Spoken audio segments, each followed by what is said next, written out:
Panamá recibió la medianoche del 20 de diciembre de 1989 con la intervención militar estadounidense que acabó con el régimen militar de Manuel Antonio Noriega.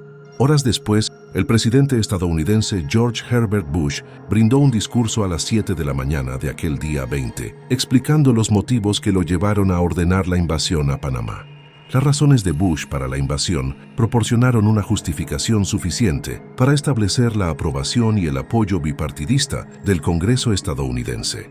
Incluso la invasión contaba con un 80% de aprobación del público de Estados Unidos, según sondeos de la época. A continuación, el mencionado discurso subtitulado del presidente Bush desde la oficina oval de la Casa Blanca. Fellow citizens, last night I ordered U.S. military forces to Panama.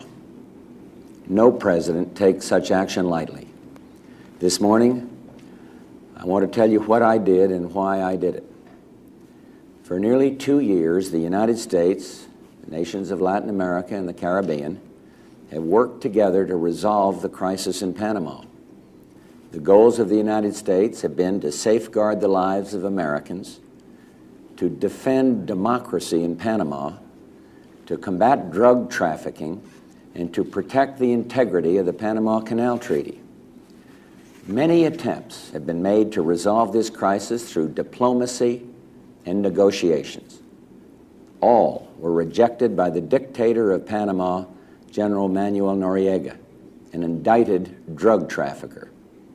Last Friday, Noriega declared his military dictatorship to be in a state of war with the United States and publicly threatened the lives of Americans in Panama. The very next day, forces under his command shot and killed an unarmed American serviceman, wounded another, arrested and brutally beat a third American serviceman, and then brutally interrogated his wife, threatening her with sexual abuse.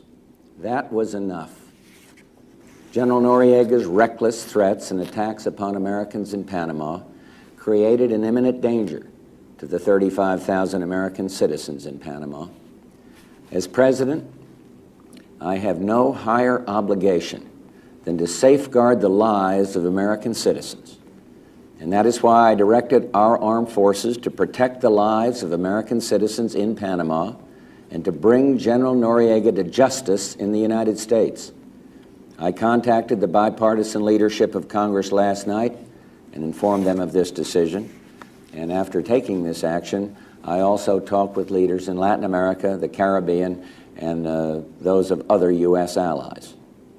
At this moment, U.S. forces, including forces deployed from the United States last night, are engaged in action in Panama. The United States intends to withdraw the forces newly deployed to Panama as quickly as possible. Our forces have conducted themselves courageously and selflessly, and as Commander-in-Chief, I salute every one of them and thank them on behalf of our country. Tragically, some Americans have lost their lives in defense of their fellow citizens, in defense of democracy. And my heart goes out to their families. We also regret and mourn the loss of innocent Panamanians. The brave Panamanians elected by the people of Panama in the elections last May, President Guillermo Endara and Vice Presidents Calderon and Ford, have assumed the rightful leadership of their country. You remember those horrible pictures of newly elected Vice President Ford, covered head to toe with blood, beaten mercilessly by so-called dignity battalions. Well, the United States today recognizes the democratically elected government of President Endara. I will send our ambassador back to Panama immediately. Key military objectives have been achieved. Most organized resistance has been eliminated, but the operation is not over yet.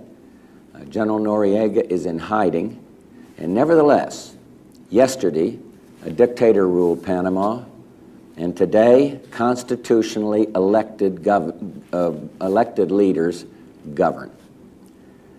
I have today directed the Secretary of the Treasury and the Secretary of State to lift the economic sanctions with respect to the democratically elected government of Panama, and in cooperation with that government, to take steps to effect an orderly unblocking of Panamanian government assets in the United States. I am fully committed to implement the Panama Canal treaties and turn over the canal to Panama in the year 2000. The actions we have taken and the cooperation of a new democratic government in Panama will permit us to honor these commitments. As soon as the new government recommends a qualified candidate, Panamanian, to be administrator of the canal as called for in the treaties, I will submit this nominee to the Senate for expedited consideration. I am committed to strengthening our relationship with the democratic nations in this hemisphere. I will continue to seek solutions to the problems of this region through dialogue and multilateral diplomacy. I took this action only after reaching the conclusion that every other avenue was closed and the lives of American citizens were in grave danger. I hope that the people of Panama will put this dark chapter of dictatorship behind them and move forward together as citizens of a democratic Panama with this government that they themselves have elected. The United States is eager to work with the Panamanian people in partnership and friendship to rebuild their economy. The Panamanian people want democracy, peace, and the chance for a better life in dignity and freedom. The people of the United States seek only to support them in pursuit of these noble goals. Thank you very much. Posterior al comunicado del presidente estadounidense, las reacciones internacionales no se hicieron esperar. Por ejemplo, la entonces primera ministra del Reino Unido, Margaret Thatcher, apoyó firmemente la invasión, ya que ella, al igual que Bush, argumentó que era necesaria para restablecer el orden democrático en Panamá y capturar a un dictador corrupto como Noriega. Por otro lado, Mikhail Gorbachev, el líder de la antigua Unión Soviética, expresó una crítica contundente y declaró el accionar norteamericano como un desastre internacional. Argumentó que Estados Unidos mostró una arrogante incapacidad para aceptar la autodeterminación de otros países y percibió la invasión como un obstáculo para el avance hacia un mundo más pacífico y cooperativo. Si te gustó este video y si te interesa saber más sobre la invasión estadounidense de 1989, mira los siguientes videos en donde hablamos sobre el tema.